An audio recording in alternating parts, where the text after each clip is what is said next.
Bueno, muy buenas tardes, señoras y señores. Bienvenidos a la Real Sociedad Económica Matritense de Amigos del País. Tenemos hoy un tema que no por recurrente es menos interesante. Digo recurrente porque aquí en la Torre de los Lujanes, como no podía ser de otra manera, lo tratamos con cierta frecuencia.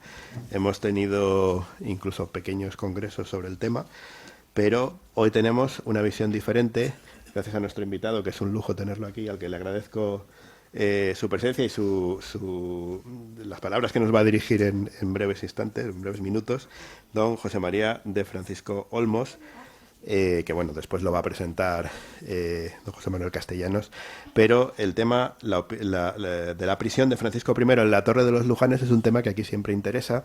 Saben que viene mucha gente, sobre todo estas visitas que hay, algunas horrendas, debo decirles. No quiero contarles lo que cuentan sobre la Torre de los Lujanes.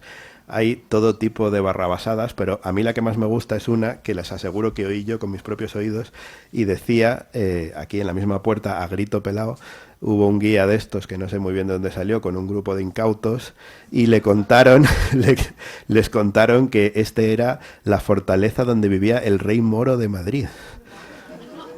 Yo me quedé apasionado con esto, o sea. Y bueno, yo como mi apellido Alcaina, que tiene alguna reminiscencia árabe, pues dije, vaya, y a ver si voy a tener yo aquí algún antepasado. Bueno, terrible. Igual. Terrible.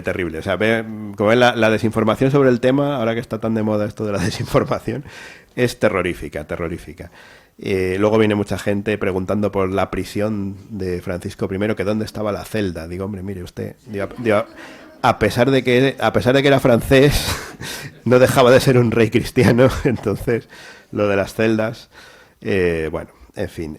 Saben además que hace poco que hemos hecho, no sé si se han fijado en la entrada de la escalera, hay un pequeño homenaje a esto, dado que no tenemos celda que enseñar, ni cadenas, ni nada de esto.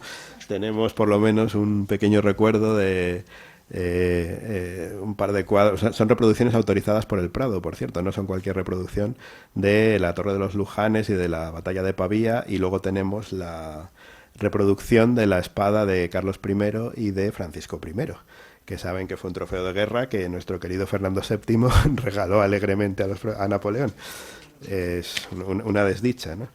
Bueno, el caso es que hemos hecho este pequeño homenaje para por lo menos tener algo que recuerde en la torre a este paso, que ya veremos si es histórico o mítico, o a ver qué nos cuenta nuestro ponente sobre el paso de Francisco I por esta torre. Solo me queda agradecerles su presencia y bueno, vamos a disfrutar de esta tarde que va a ser interesantísima. Le voy a ceder la palabra a don José Manuel Castellanos Oñate, que saben que es miembro de nuestra junta directiva, que es especialista en historia del Madrid antiguo y además miembro del Instituto de Estudios Madrileños, así que nadie mejor que él para presentar a nuestro ponente. Adelante, José Manuel. Gracias, Manuel, y buenas tardes a todos. Hoy me resulta especialmente agradable presentar a nuestro ponente de hoy, don José María de Francisco Olmos, porque le conozco desde hace 9 años con motivo de un libro mío, 40 linajes madrileños, que se publicó gracias a él como representante de la Academia de Heráldica y Genealogía. Entonces hemos mantenido el contacto, bueno, relativamente habitual desde entonces y siempre muy cordial, ¿no? Don José María es licenciado en Geografía e Historia y doctor en Historia Medieval por la Universidad Complutense, profesor titular del Departamento de Ciencias y Técnicas Historiográficas y Arqueología de la misma universidad en la especialidad de Numismática y Epigrafía, es secretario de la Real Academia Matritense de Heráldica y Genealogía, académico correspondiente de la Real Academia de la Historia y también académico correspondiente de la Real Academia de Jurisprudencia y Legislación, y fue decano de la Facultad de Ciencias de la Documentación de la Universidad Complutense. En cuanto a las publicaciones, bueno, he desistido de reseñar ninguna porque tiene recogidas en Dialnet más de 300 publicaciones. Entonces, imagínense, sobre heráldica, epigrafía, genealogía e investigación histórica en general. José María se ha acercado a los asuntos relacionados con estas casas de los Lujanes pues en el episodio del que hoy nos hablará, ¿no? Tras su exposición, pues seguro que habrá pocas cosas que añadir o que matizar, ¿no? Pero nada más como curiosidad, y para terminar mi intervención, quiero comentar otro estudio que ha hecho de otro asunto también muy relacionado con estas casas, como es el nacimiento aquí del compositor Federico Chueca, ¿no? Si miran ustedes en cualquier libro o en internet, verán siempre que se pone como año de nacimiento el de 1846. Pues bien, José María, a través de un estudio de archivo pues realmente intenso y exhaustivo, encontró que ese año es el de 1844, ¿no? No el de 1846. Lo digo simplemente pues como curiosidad. Y ya sin más, porque a quien estamos deseando escuchar es a él, pues te paso, José María, la palabra, y muchas gracias a todos.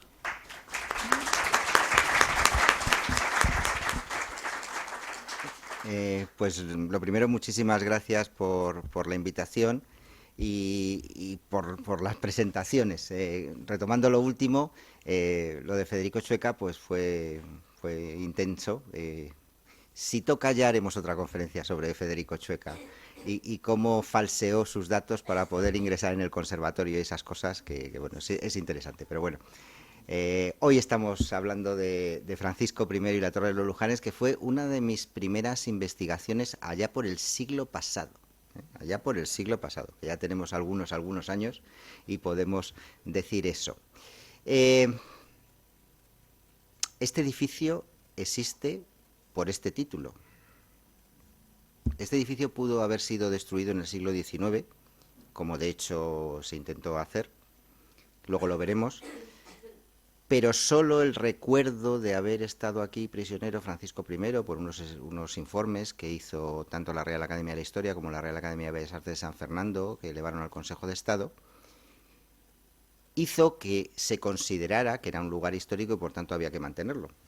Por tanto, independientemente de que fuera verdad o mentira, que lo veremos a lo largo de esta conferencia, hay que reconocer que gracias a esta, digamos en principio, leyenda, pues este edificio se mantiene hasta nuestros días. Y por tanto, aunque como sede de la Matritense y además como gran relación que tienen con la Academia Matritense también los dos, pues tenemos que estar agradecidos a ello.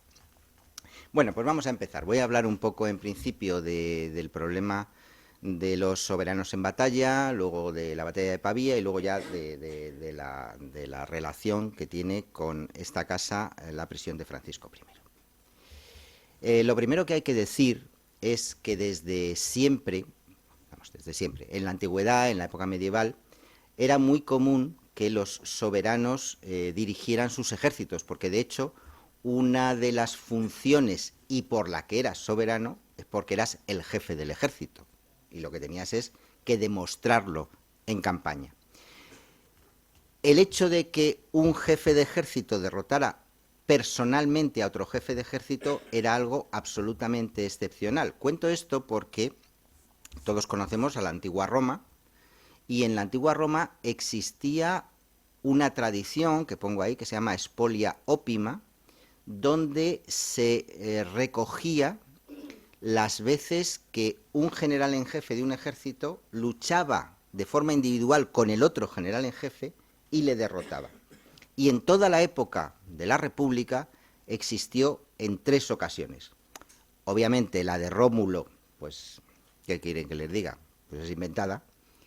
La de Aulo Cornelio Coso, en época de los reyes de Etruria, tampoco es que estuviera muy clara, pero sí conocemos la de Marco Claudio Marcelo, frente a los galos que asolaron la República Itálica en el año 222 a.C., y había toda una ceremonia donde ven en el reverso de la moneda, donde aparece el vencedor llevando la armadura del vencido al templo de Júpiter Feretrio, donde se entregaba en honor a Júpiter, que claro era tu protector, y por tanto ayudaba en ello. Es decir, que un comandante en jefe luchara de forma individual con otro comandante en jefe siempre había sido algo a resaltar.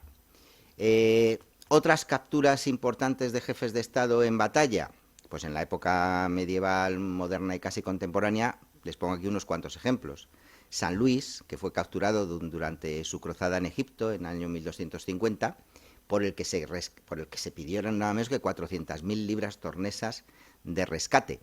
Les diré una cosa, en todas estas épocas medievales y modernas, no se buscaba matar, al contrario. Era mucho más interesante hacerle prisionero. Primero, porque podías pedir un gran rescate, y segundo, porque como el Estado no existía como tal, y si tenías al jefe de otro Estado era como tenerlo sin cabeza, pues podías conseguir una paz mejor teniéndolo a él que teniendo a un posible sucesor que no conocieras, ¿no? Por tanto, no se era demasiado sanguinario en estas épocas.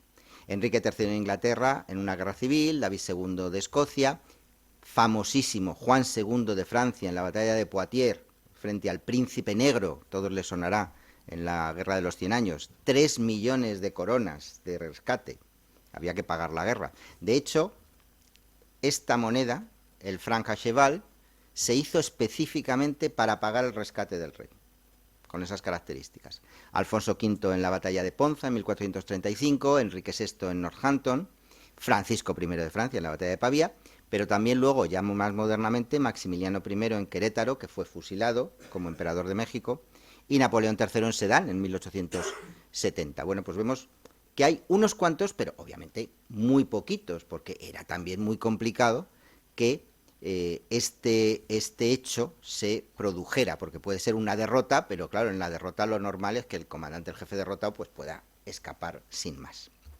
Bueno, ¿dónde estamos? Estamos en las guerras de Italia.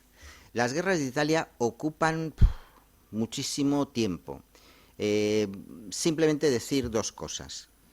La zona sur de Italia, lo que es hoy Nápoles y Sicilia, era un territorio que fue gobernado por los normandos bajo un enfeudamiento con la Santa Sede. En el momento en que la Santa Sede se hizo muy profrancesa, decidió poner allí a una dinastía francesa, a los Anjou.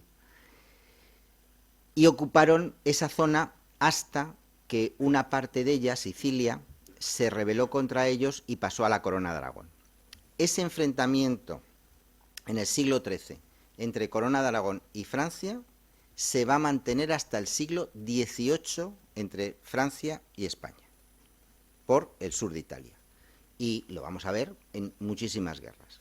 En nuestra época, en el principio del siglo XVI, además de Nápoles, donde hay la famosa expedición de Carlos VIII y luego de Luis XII, que se la reparte con Fernando el Católico, tenemos también el problema de Milán. En Milán, el heredero de los Sforza, o de los Visconti en este caso, era también una rama menor de la Casa de Francia, que esa rama menor de la Casa de Francia también se va a convertir en reyes de Francia, con lo cual los reyes de Francia van a considerar que eran los legítimos herederos tanto de Milán como de Nápoles. Con eso van a chocar, por una parte, con las dinastías que están en España por Sicilia y con los que sean emperadores por Nápoles, porque Nápoles era un feudo imperial. ¿Qué ocurre? Que Carlos V va a heredar el imperio y va a heredar los reinos hispánicos, con lo cual las reivindicaciones sobre Sicilia, Nápoles y sobre Milán van a surgir ya entre el único rey de Francia, Luis XII, que luego va a ser sucedido por Francisco I, y Carlos V. Por tanto, esas guerras de Italia se van a polarizar entre estas dos personalidades, Francisco I y Carlos V. Van a tener varias fases. En una primera fase, en Marignano, Francisco I va a lograr tener Milán, no va a lograr tener Nápoles, pero ya en unos años posteriores, ya después de la Guerra de los Comuneros y de la aceptación general de Carlos V en el trono hispano, consigue hacer un ejército muy potente y allí ya se va a producir lo que todos conocemos como la famosa batalla de Pavía.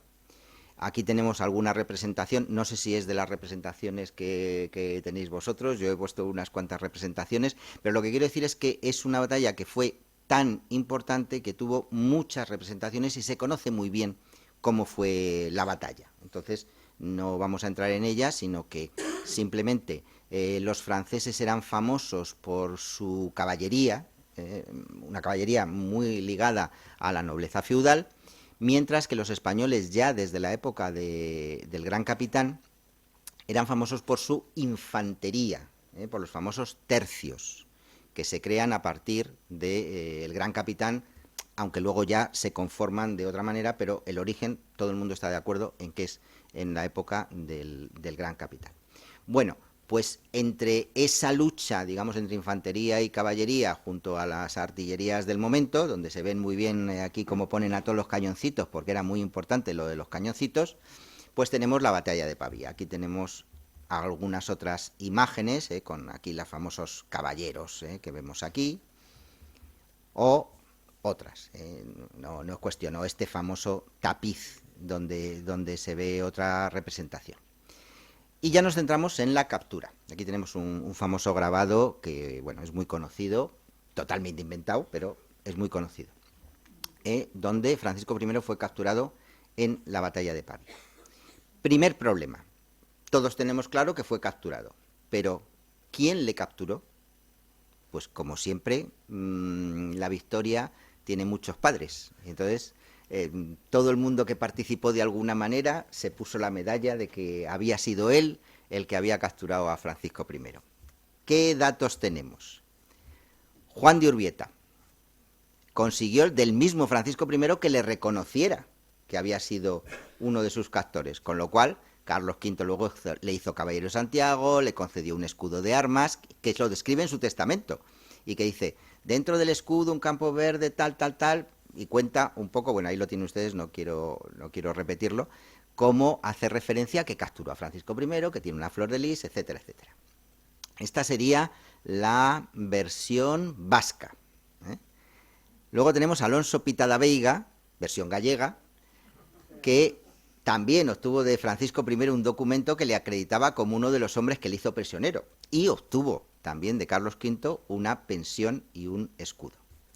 Diego de Ávila, versión castellana, recibió de Carlos V una carta de privilegio fechada en 1526, en virtud de la cual recibía una renta anual de 50.000 maravedís por su papel en la captura de Francisco I.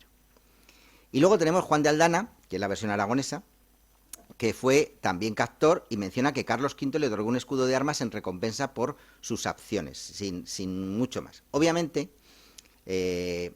sitúense ustedes en un campo de batalla, bueno, a principios del siglo XVI, ni medieval ni moderno, así, un campo de batalla en cualquier momento es un desastre y un caos.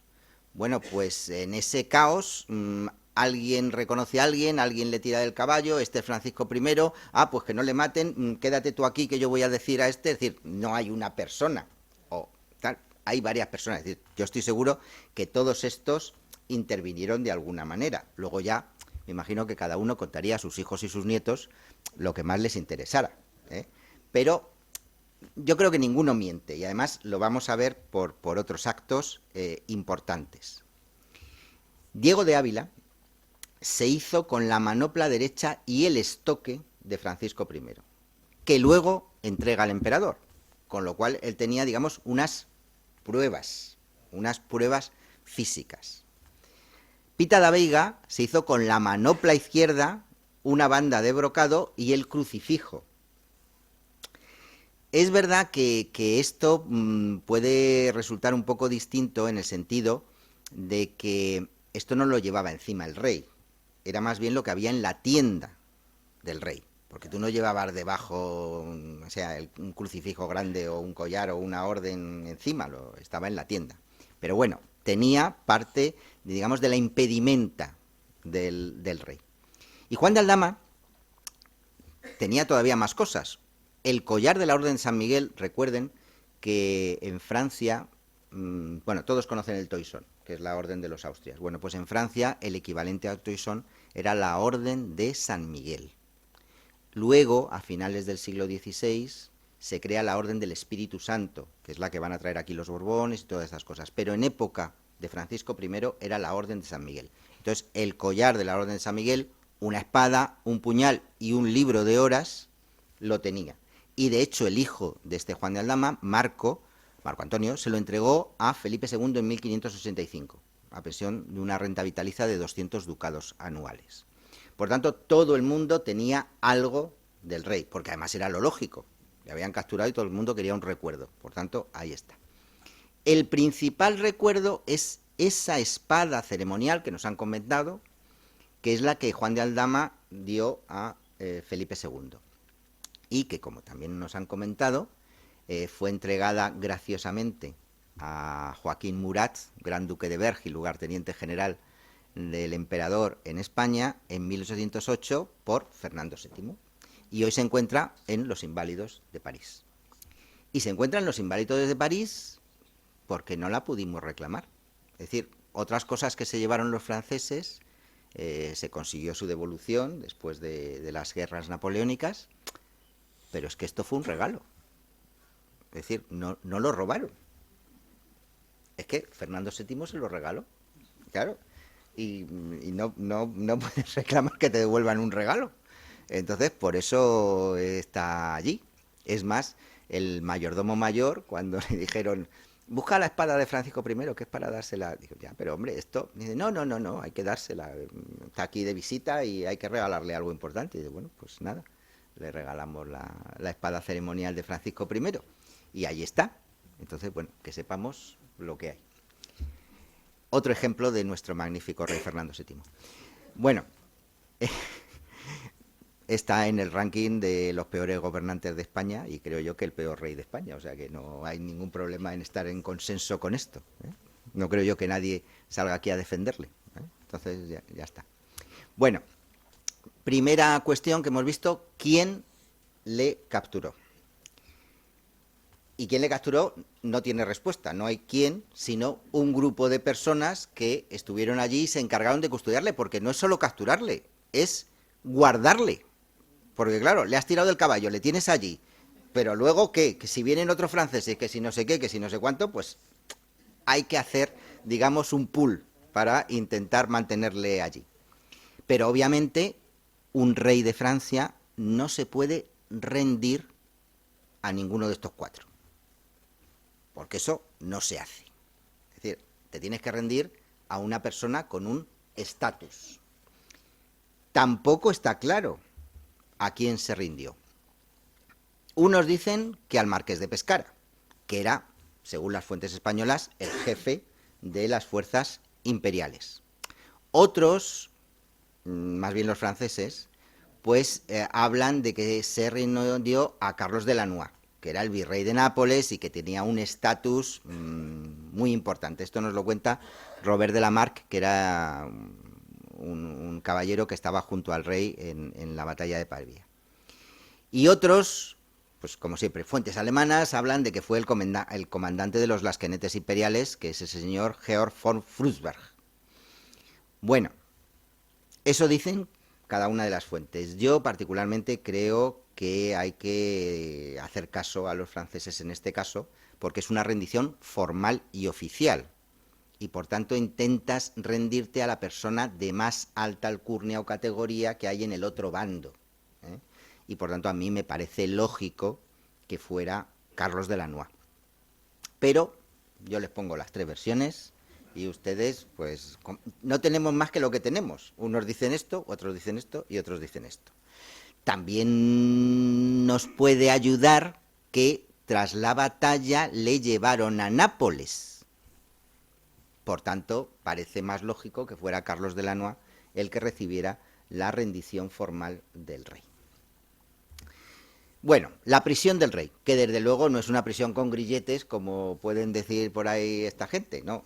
Tú eras simplemente el invitado de este señor, el invitado de Carlos de Lannoy, el invitado de Carlos V y el invitado de no sé qué, y te tratan a cuerpo de rey. O sea, no hay problema.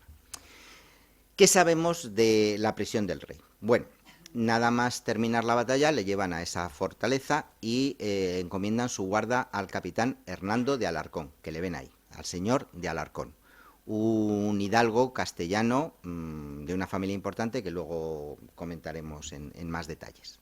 De allí fue llevado a Nápoles, de allí, de Nápoles hacia España, donde se embarcó en Barcelona. Esto lo conocemos perfectamente, no hay ninguna duda de estos datos. Y luego el itinerario: Barcelona, Tarragona, Valencia, Buñol, Requena, Sanlúcar, Guadalajara, Alcalá de Madrid, Alcalá de Henares y Madrid. En Guadalajara se conserva una relación de la recepción que le hizo el duque del Infantado en su casa. Es decir, pues eso, que todo se sabe y que no hay ningún problema. Y al final tenemos una carta del emperador al marqués de Elche ordenando que preparara el alcázar porque ha decidido que el rey francés se aloje allí. Y tenemos la carta que es del 26 de julio de 1525.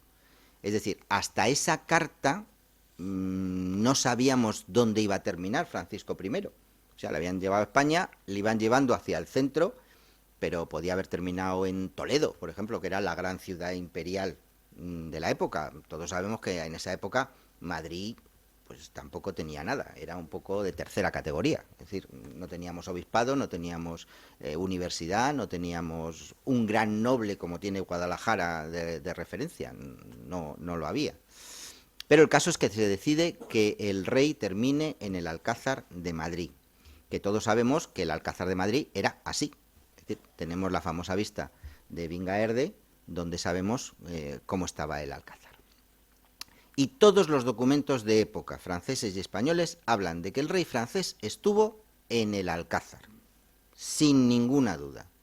Todos los historiadores españoles y extranjeros lo confirman, y los posteriores también. Ahí cito a Gonzalo Fernández de Oviedo, a Pedro Mejía, Fray Prudencio Sandoval, Pedro Salamón. Es decir, ¿dónde estuvo prisionero? En el Alcázar. No hay ninguna duda. Eso lo tenemos claro. Pero ¿por qué entonces lo de la Torre de los Lujanes? Bueno, veamos los motivos. Obviamente esto no nos sirve de nada, porque esto es un cuadro del siglo XIX, ya sabemos los cuadros históricos, que, pues bueno, los pintores de la época tenían ciertas libertades, digamos. Este le tenéis, bueno. Pues le veis ahí a Francisco I vestido tal, no sé qué, no sé cuánto, bueno, perfecto, no hay ningún motivo, o sea, no hay ningún problema. Pero vamos a hablar de documentos y de hechos que nos permitan pensar que el rey estuvo en Francia. Carta de Lope de Vega de 1604. Yo nací en Madrid, paré por medio de donde puso Carlos V la soberbia de Francia entre dos paredes. Lope había nacido en la calle Mayor, entre la cava de San Miguel y la calle de Milaneses, y fue bautizado en San Miguel de los Octoes, ahí al lado. Por tanto, muy cerca de los Lujanes. Aquí he cogido el plano de Teixeira y he puesto la Torre de los Lujanes y San Miguel de los Octoes, para que veamos un poco tal. ¿Tenía algún motivo Lope de Vega para inventarse esto? Pues obviamente no tenía ningún motivo. ¿Por qué iba a decir algo que no fuera? Es decir, en 1604 existía probablemente una tradición donde se decía que el rey había estado en la Torre de los Lujanes. Un viajero francés de 1612 dice que cerca de la calle Mayor había una torre fuerte y antigua, tan fuerte que estuvo allí encerrado el rey Francisco I al comienzo de su prisión, para luego pasar al Alcázar. Esto es lo importante. La prisión del rey fue en el Alcázar, pero estuvo aquí al menos 2 noches. Y ahora explicaremos por qué decimos eso.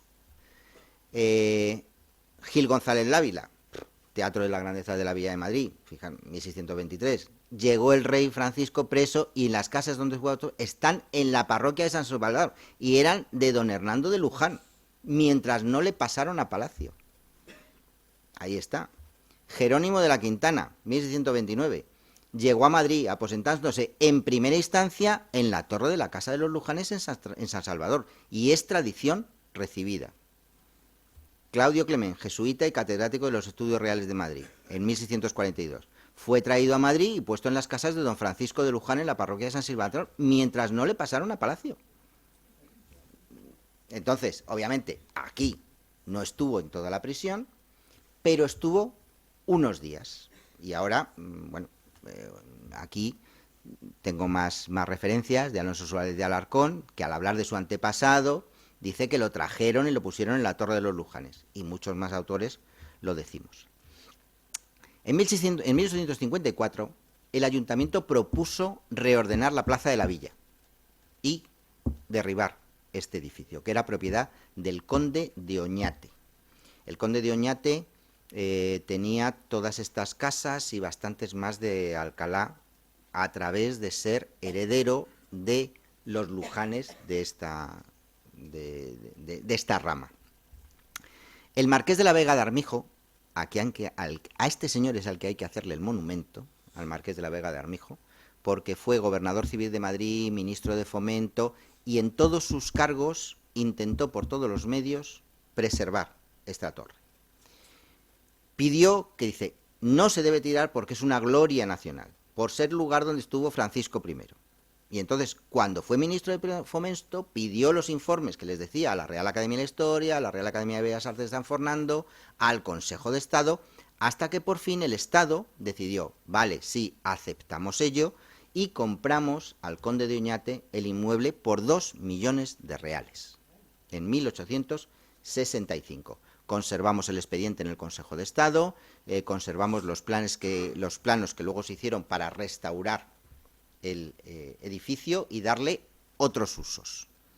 Pero ya digo, el verdadero salvador de la torre en el siglo XIX fue el Marqués de la Vega de Urquijo, este señor, con esa cara de prócer del XIX que todos reconocen, pues este señor es al que hay que ponerle un monumento y hay que ponerle un cuadro aquí o un busto o un algo, porque este señor es el que verdaderamente consiguió que este edificio no desapareciera. Aquí vemos los planos que se hicieron posteriormente para restaurar la torre, y aquí vemos la torre más o menos cuando era casa de vecinos, donde hemos dicho que nace Federico Chueca, y una cosa muy importante que es también poco conocida, y es que fue una base del telégrafo óptico. El primer telégrafo óptico que fue de Palacio, o sea, del Palacio Real de Madrid al Palacio de Aranjuez, tuvo pues todas las estaciones que tuviera que tener. Bueno, pues aquí, en la Torre de los Lujanes, hubo una estación del telégrafo óptico. Bueno, teniendo en cuenta esto, que hay una tradición de que Francisco I estuvo de forma provisional en la Torre de los Lujanes, hay que buscar el motivo y las fechas concretas. ¿Cuál es el motivo?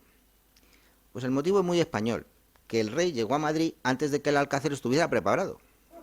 Claro, es que... vamos a ver, el Alcázar de Madrid no era un sitio de ocupación de todos los días. Es decir, el rey no vivía en el Alcázar de Madrid. Es más, ahí pongo los casos, cuando la reina Isabel viene a Madrid, no se hospeda en el Alcázar, está en las casas de los Laso de Castilla. Cuando viene el emperador, está en casa de Juan de Bodmediano. Cuando la emperatriz Isabel dio a luz, fue a las casas del contador Alonso Gutiérrez, que digamos eran casas donde se podía estar a gusto.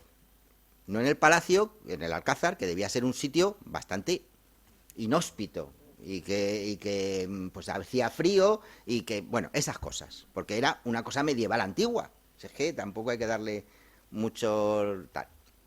¿Qué ocurre? Pues que es cuando el emperador dijo, oye, que le pongan en el Alcázar, tenemos cartas del ayuntamiento, dice, sí, sin problemas, ¿quién lo paga? Claro, es decir, hay que arreglarlo, hay que poner ropa de cama, hay que poner las viandas, hay que no sé qué, hay que no sé cuánto. Bueno, pues lo típico, bueno, pues que esto se haga así, que esto se haga asado, que esto no sé qué, que esto no sé cuánto, que esto tal.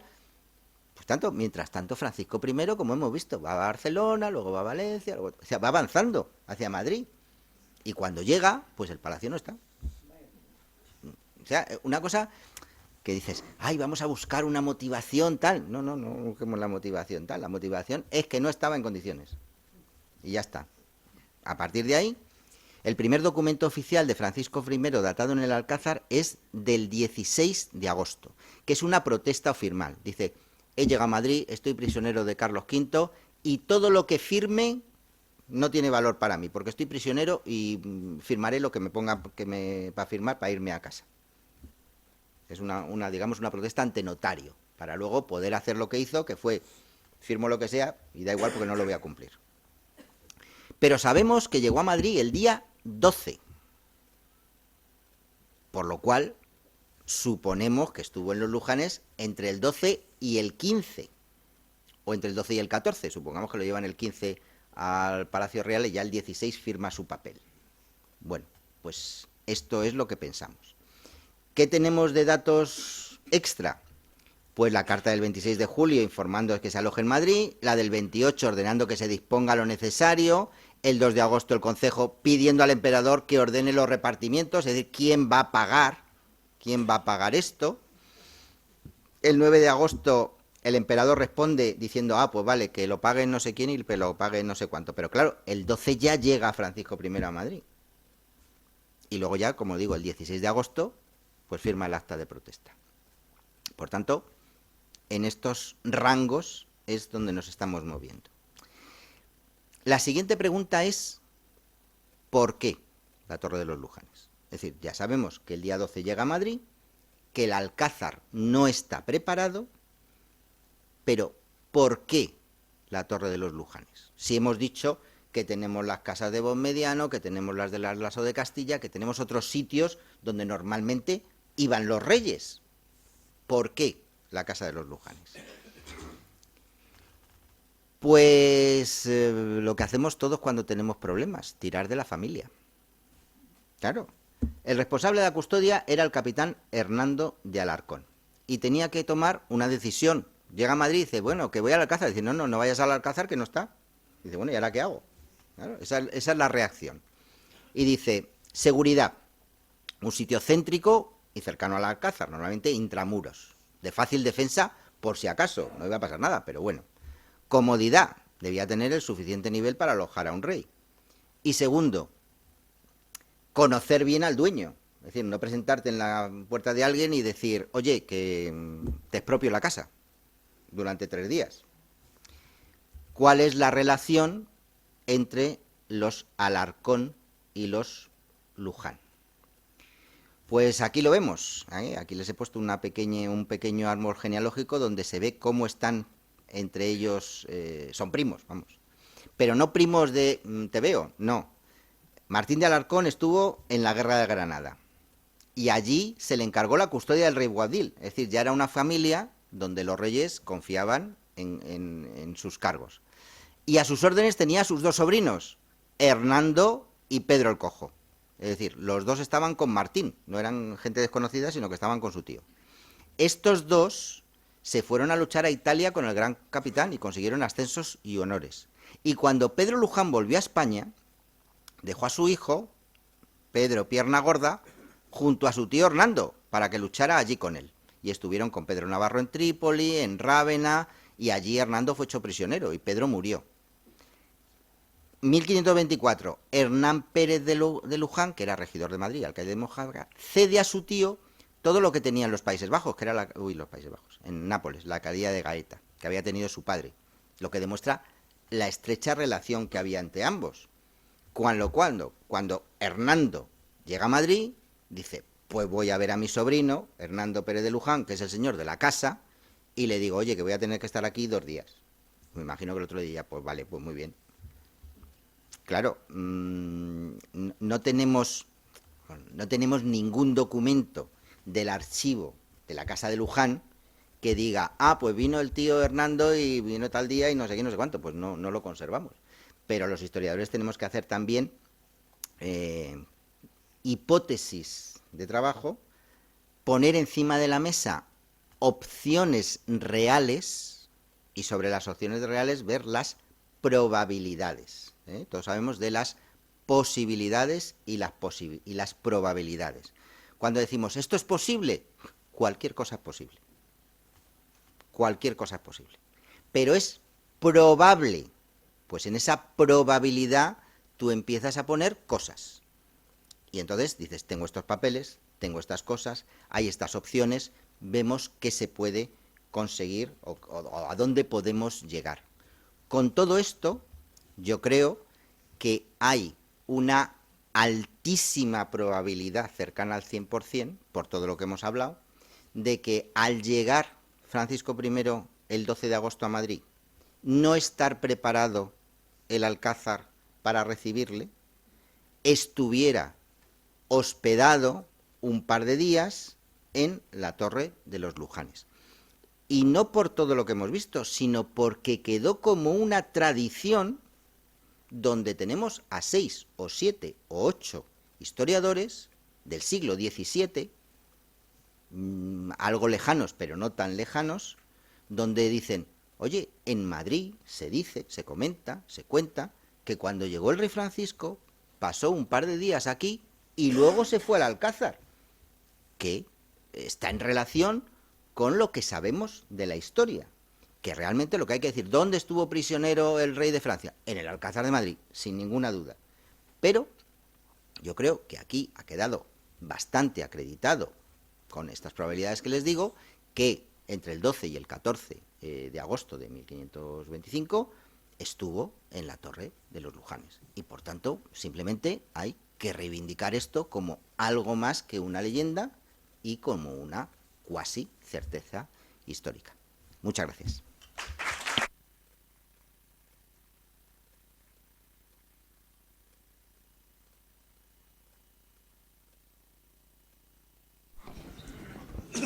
Salimos más contentos hoy de aquí, ¿eh?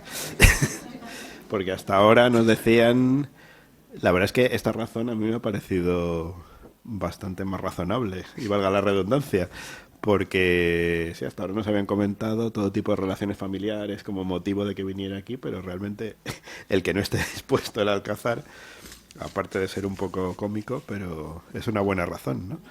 Bueno, creo que tenemos bastante tiempo para que intervengan, que hagan alguna pregunta, comentario. Creo que es el momento de lanzarse por allí. Adelante.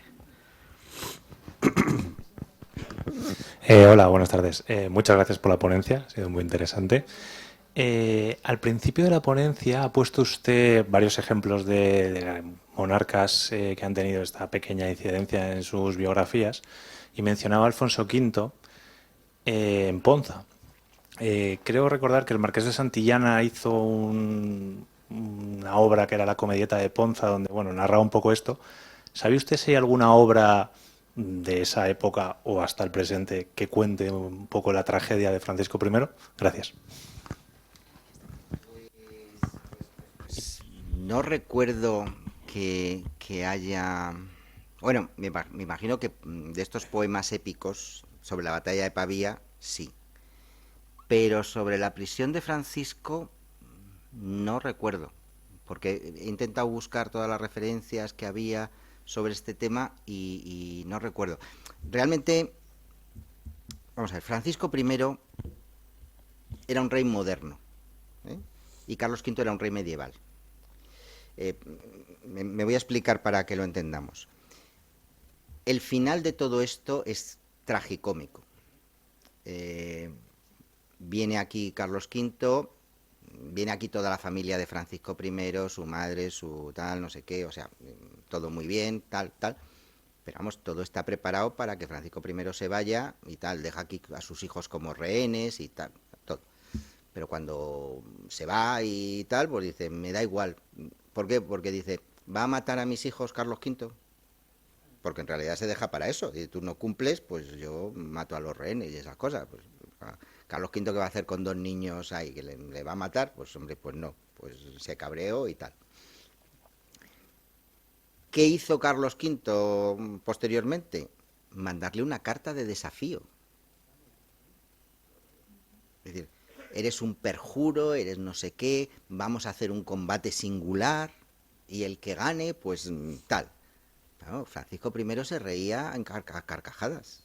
Es decir, yo, que soy el rey de Francia, que tengo uno de los países más importantes, voy a ponerme a luchar con alguien para ver... No, de ninguna manera. Es decir, por eso digo que era un rey moderno, en el sentido de que tenía una mentalidad que ya iba más allá del ideal caballeresco, que Carlos V todavía tenía. Y por eso esa idea.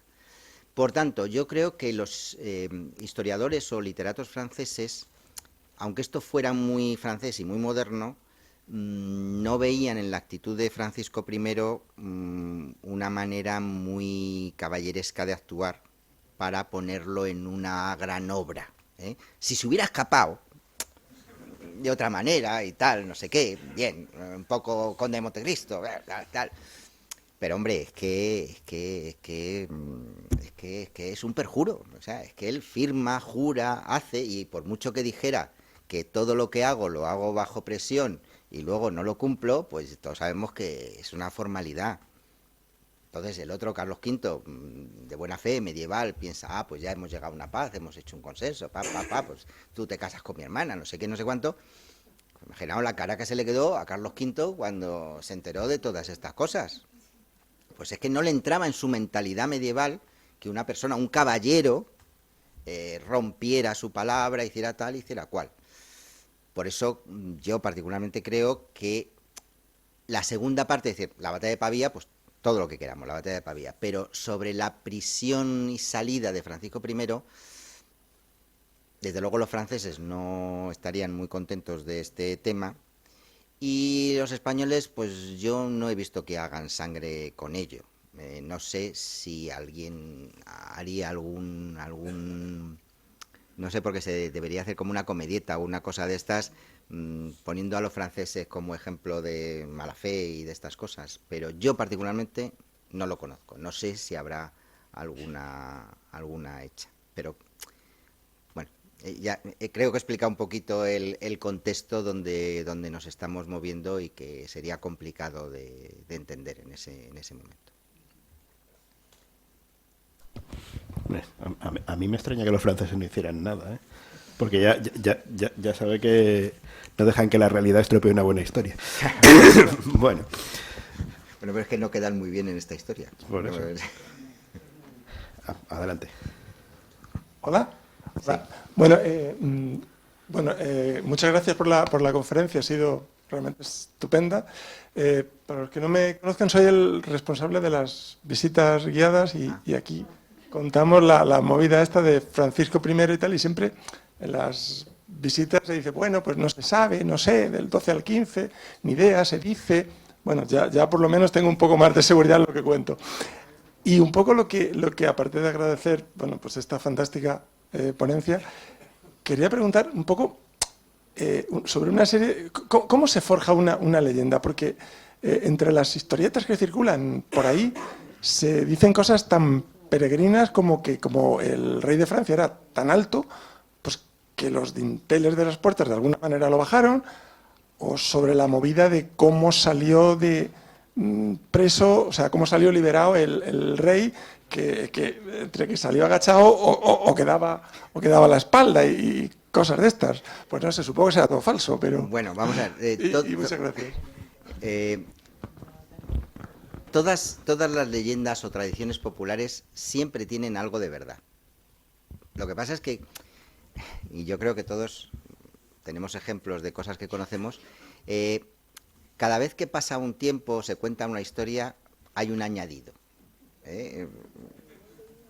Hay un añadido. No digo más. Con lo cual, todo el mundo quiere poner su especial punto de vista sobre esto. Y además,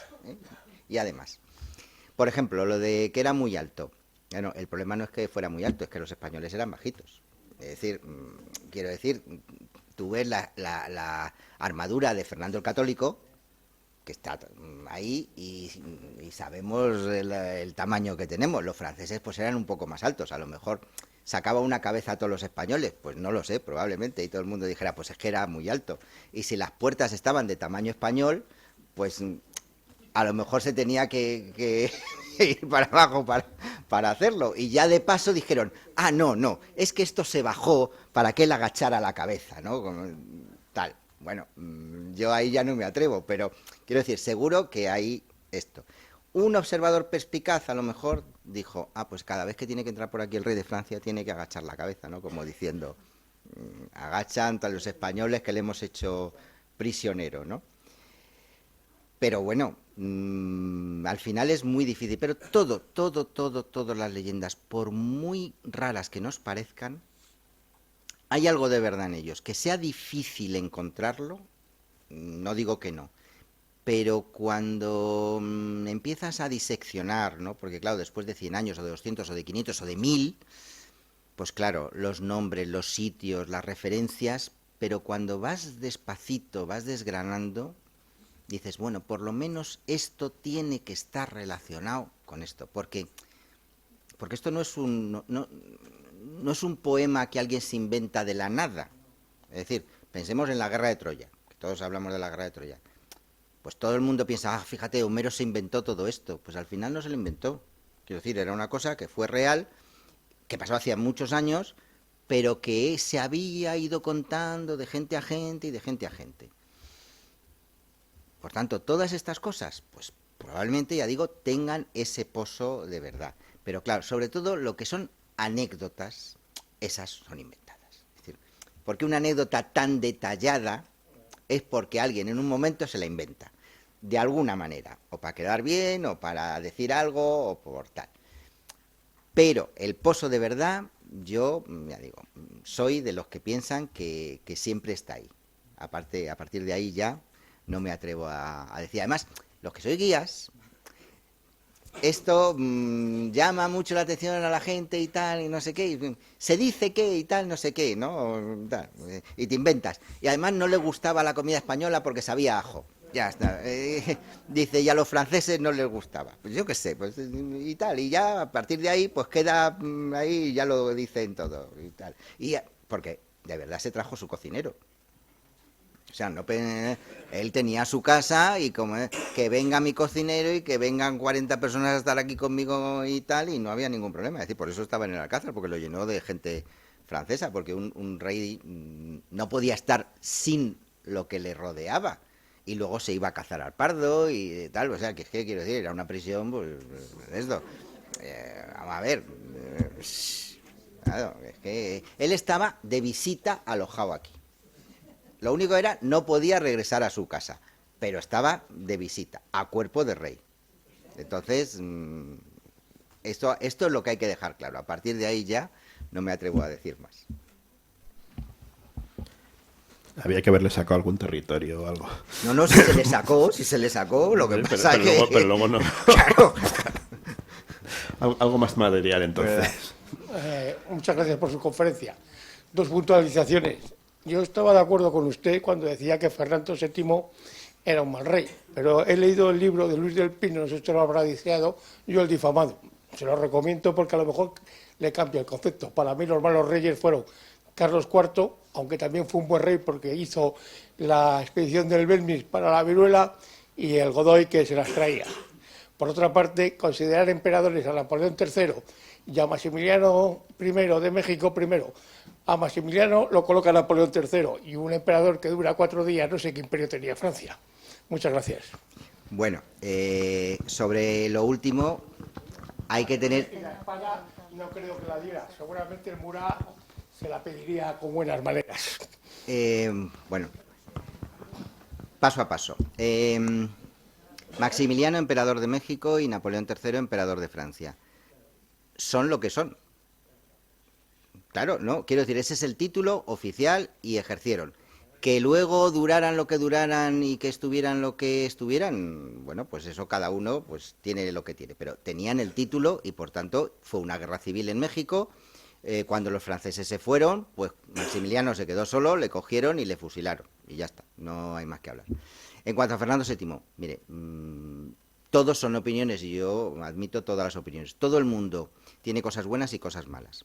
De Fernando VII hay una persona que sabe mucho de él porque ha visto todos sus papeles, que es María Teresa Fernández Talaya, directora del Instituto de Estudios Madrileños, y ella siempre me dice que distingue entre Fernando VII persona y Fernando VII rey. Que como persona ella tiene muchos datos de gente, de lavanderas, de prisioneros que le pedían cosas y él les daba dinero. Es decir, como persona privada sería lo mejor del mundo. Yo no se lo discuto. Pero cuando una persona está en política y ejerce desde un cargo, hay que juzgarle desde el punto de vista político. Y yo, ¿qué quiere que le diga? Fernando VII, tenemos unas cartas mientras él está prisionero en Valencé que me da vergüenza ajena. Como decía a Napoleón que le felicitaba por cada victoria que tenía en España, por cómo derrotaba a los ejércitos españoles, por cómo le pedía a alguien de su familia con quien pudiera casarse y poder entroncar con la familia más ilustre de Europa. Y esas cartas existen. Cuando viene aquí y deshace todo lo que ha hecho, los constitucionalistas, que lo hacen en medio de una guerra absolutamente, bueno, todos sabemos cómo fue la guerra de independencia tan cruenta, y que pudieran formar una constitución que fue modélica, modélica y considerada la más avanzada de Europa en aquella época, y cómo Fernando VII acabó con todo, pues le da su catadura moral. La siguiente catadura moral es el juramento de 1820, que él jura y al día siguiente empieza a ir contra los mismos constitucionales. Y en la década ominosa, ¿qué quiere que le diga? ¿Qué quiere que le diga? Entonces, quiero decir, es una opinión personal. Obviamente, alguien pensará que hay otros mejores y otros peores, pero desde luego los méritos de Fernando VII para ser el peor, desde luego, son muchos. Si se presentara a un concurso oposición, probablemente ganaría. Pero respeto todas las opiniones de... Pero que si me parece muy bien, si habrá hecho cosas muy buenas. Todas las farolas son suyas. No, que las farolas aparece Fernando VII. Digo más. Francisco I tenía que tragar con todo lo que le dijera porque estaba prisionero. Imagino que Fernando VII tendría que tragar con todo lo que le dijera Napoleón porque estaba prisionero. Vamos a ver si nos ponemos de acuerdo. No, perdone. No es lo mismo callarse y no hacer nada que escribir esas cartas. Pero le vuelvo a decir, yo creo que no es Fernando VII el problema de aquí, y que, bueno, la historia de España tiene para contar muchísimas cosas. Hombre, ya... Y no sé qué más, no sé si me había dicho. Hombre, aquí el objetivo de la tarde era Francisco I. Claro, por eso digo que hablamos de Francisco I. Volvamos con él. Entonces, ya digo que Francisco I, y todos lo decimos, es un rey que amaba el arte, fue el protector de Leonardo da Vinci, es decir, podemos decir muchísimas cosas buenas, pero yo lo que tengo que decir aquí es que fue un perjuro. Es decir, él firmó un tratado, lo juró como se juraban los tratados en aquella época, con todas las consideraciones que había que hacer, y nada más pasar, dijo, me importa tres pitos, yo no he hecho nada aquí y me importan, de hecho, me importan tres pitos mis hijos que he dejado allí. Porque estoy seguro que Carlos V no va a hacer nada con ellos y me los va a terminar devolviendo.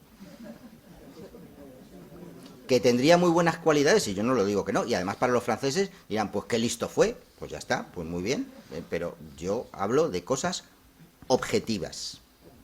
A partir de ahí, un francés dirá, es que fue muy listo, y yo diré, pues es que fue pues eso, un perjuro. Desde el punto de vista de la época, y yo estoy convencido que ahora, si pasara lo mismo, pues todos los modernos, todos los contemporáneos dirían, no, hizo lo que tenía que hacer, porque prima el concepto de Estado sobre el concepto de caballería o de rey caballero que había en la época anterior, que era como les educaban a ellos. Y ya digo que Carlos V fue el último rey medieval, y además lo demuestra en cómo termina su reinado. Termina retirándose a Yuste. Dice, yo he hecho todo lo que he podido, ya no puedo más, voy a morir dentro de tal, y ahora me voy a poner a bien con Dios. Eso es lo típico de un monarca medieval. A partir de ahí, pensemos todos los monarcas que hemos tenido. Ya ninguno hizo nada de eso y pensó en el Estado y pensó en las cosas, pero no digo ni que sea mejor ni peor, sino que es la época, y hay que entender la sociedad. Es una época de cambio social, y hay gente que está más anclada en la tradición medieval, y hay gente que ya pasa hacia la modernidad. Y entonces tienen conceptos distintos, esos conceptos van a chocar, y bueno, eso es también un poco lo que se habla ahora de la realpolitik. ¿Qué es más importante en la política internacional? ¿La defensa de los derechos humanos o tener petróleo? Bueno, pues cada sitio toma las decisiones que crea convenientes. Entonces, son debates que no se acaban nunca. Es decir, ¿cómo se debe hacer la política o qué criterios deben tener? Pues cada uno tiene que tomar las decisiones y luego ser responsable de las mismas. Y no hay que decir, pues esto es mejor o esto es peor, ¿no? Son lo que hay que hacer. Que en este caso prefirió los barcos y no la honra. Claro, está claro. Bueno, no hay mucho teníamos una última intervención, el caballero. Sí, buenas tardes. enhorabuena por la conferencia, no solamente por el contenido, sino, en mi modesta opinión, por la forma de explicarlo. Muchas gracias. Francisco I. Cómo se portó con Carlos V está más claro que el agua, y si no recuerdo mal, desde la época de Pipino era el país favorito y el protector de la Iglesia, etcétera, etcétera. Sin embargo, no dudó en aliarse con Soleimán y para intentar ganar a Carlos V, al que estuvo 30 años. Entonces, la catadura moral del colega era de aquella manera, ¿verdad que sí? Sí. Francia es la hija primogénita de la Iglesia, desde la época de Pipino el Breve, cuando bajaron los francos y le devolvieron los estados pontificios al Papa. Cuando el Papa no tenía protector frente a los lombardos, pues bajaron los reyes carolingios, bueno, todavía no carolingios, pero pipínidas, digamos, y el patrimonio de San Pedro se crea por eso, ¿no? Con la famosa falsificación de la donación de Constantino. Bueno, y desde entonces Francia es la hija primogénita de la Iglesia y el rey es el rey cristianísimo. Pero Francisco I, pues eso, era un rey moderno. Y dice, ¿cómo puedo derrotar a Carlos V? Aliándome con los enemigos de Carlos V. En Alemania con los protestantes y en el Mediterráneo con los turcos. No solo con los turcos Solimán, sino con los turcos berberiscos. De hecho, en Marsella tuvieron una base que todo el mundo sabía que la tenían, y para atacar a todo el Mediterráneo occidental, con Barbarroja, con todos estos. Entonces, bueno, hablamos de catadura moral, los que pensamos, pues eso, que no debía hacerlo, sino... Pero otra gente que pueda pensar, hay que ver qué listo era, que podía aliarse con todos estos tan distintos a él. Quizá listo no es la palabra adecuada, ¿verdad que no? Bueno, no. Pero para conseguir su objetivo, que es derrotar a Carlos V, ¿no? Que él tampoco lo entendía, porque una de las cosas que le reprocha, porque se lo reprocha, porque bueno, todavía en aquella época, digamos que los protestantes era una cosa rara, porque en principio pedían una reforma de la Iglesia y por tanto hasta Trento, digamos que, bueno, puede haber tal. Pero claro, los berberiscos y los musulmanes es que no. Y sin embargo él, ya digo, tenía un embajador permanente ante el sultán y se ponían de acuerdo para los ataques contra Carlos V y para atacar sobre todo Nápoles, que era la zona más fronteriza, digamos, con la zona de los musulmanes. Entonces, pues esos son objetivos. Es decir, cuando uno gobierna, te dicen, ¿cuáles son mis objetivos? Mi primer objetivo es derrotar a Carlos V o hacerme con Milán o hacerme con Nápoles y tal. ¿Para eso qué tengo que hacer? ¿Me tengo que aliar con este y con el otro? ¿Yo voy a conseguir mi objetivo? Pues es ese. Entonces, ahí tenemos el ejemplo, pues eso, de Francisco I como cambio de paradigma en ese sentido. También repasando un poco esos, vamos a decir, 2 siglos, me he dado cuenta que España nunca empezó una guerra.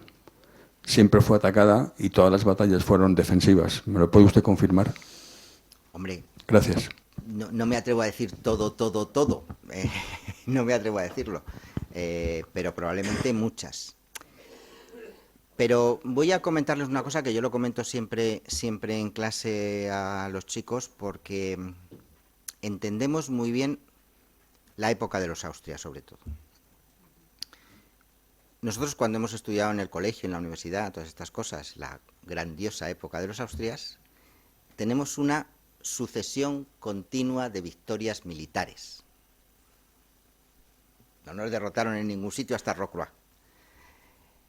Y sin embargo tenemos una sucesión continua de derrotas diplomáticas. ¿Qué territorios hemos ganado en época de los Austrias? Ninguno. Hemos perdido. Y nos hemos metido en guerras en Alemania, en guerras en Italia, en guerras en Austria contra los turcos, bueno, en Budapest, en Viena, para defenderla contra los asaltos. ¿Por qué? Porque mientras que Francisco I hacía una guerra y conseguía un trocito de Saboya, y luego conseguía un trocito de Niza, y luego conseguía un trocito de tal, para hacer el famoso hexágono francés, ¿cuál era el objetivo principal de la política exterior de la Casa de Austria? La defensa de la fe católica. Eso no tiene ninguna materialidad. ¿Hay que luchar contra los turcos en Malta? Pues meto ahí todo lo que haya que meter. ¿Qué saco de ello? Nada. Tengo que defender Viena con... si van ustedes a Budapest, en el castillo de arriba, hay una placa que recuerda a los soldados españoles que estuvieron allí en el siglo XVI ayudando a la defensa de la ciudad. ¿Qué gana España teniendo allí a esa gente? Nada, nada material, me refiero. Cuando Felipe II entra en las guerras de Francia por la sucesión al trono con Enrique IV, están ahí luchando, se pierde dinero, pum pum, San Quintín, papá. Y en un momento dado Enrique IV dice, ¿pero esto cómo lo arreglo yo? Haciéndome católico. La famosa frase, París bien vale una misa. ¿Y qué hace Felipe II? Dice, ya estoy contento. Ya hay un rey católico en Francia, me retiro. Entendamos, porque si no entendemos esto, no entendemos los siglos de los Austrias. La política exterior de los Austrias es únicamente la defensa de la fe católica en todo lugar y en todo momento. Y se pondrán todos los recursos para ello. Por eso ganamos todas las batallas. Pero ¿qué se saca después de ganar la batalla? Materialmente me refiero, cuando tú dices, no, en este tratado he conseguido este territorio, el otro o el de más allá. Nada. Pero se consigue mantener o se consigue hacer esa defensa de la fe católica. Y eso es típico de la época de los Austrias.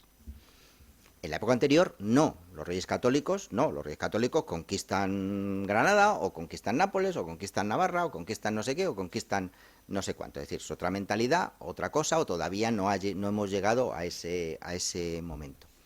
Por tanto, yo no me atrevo a decir que en época de los reyes católicos no hayamos iniciado ninguna guerra, porque los pobres trastámara napolitanos, estaban en medio de dos y al final se repartieron las partes, ¿no? Pero digamos que en época de los Austrias yo no recuerdo que hayamos empezado así ninguna guerra, pero tampoco quiero poner la mano en el fuego porque ahora mismo no me acuerdo. Pero sobre todo en época de los Austrias, de verdad, cuando ustedes estudien cualquier conflicto, véanlo desde el punto de vista que les he dicho.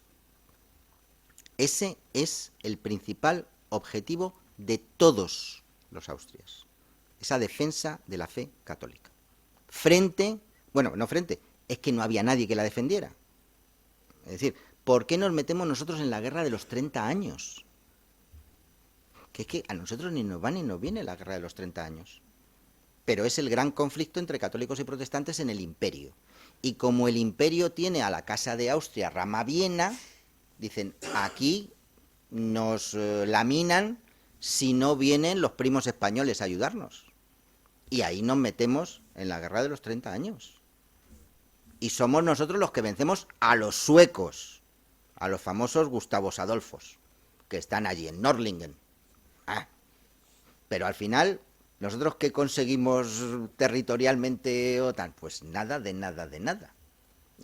Entonces, pero que esto tampoco digo ni que sea bueno ni que sea malo ni todo lo contrario, sino que debemos entender las cosas desde el punto de vista de la época, no desde nuestro punto de vista, que dices, pero bueno, ¿eso por qué? ¿O eso tal? O no. Digo, vamos a ver, ¿qué se pensaba en aquel momento? Entonces, según se pensaba en aquel momento, hay que ver cómo se hacen esas acciones. A partir de ahí, pues bueno, ahí tenemos a Carlos V como ejemplo. Y sin embargo acabamos saqueando Roma. Bueno, sí, dentro de la defensa de la fe católica, porque se consideraba que ese papa no era como debería ser.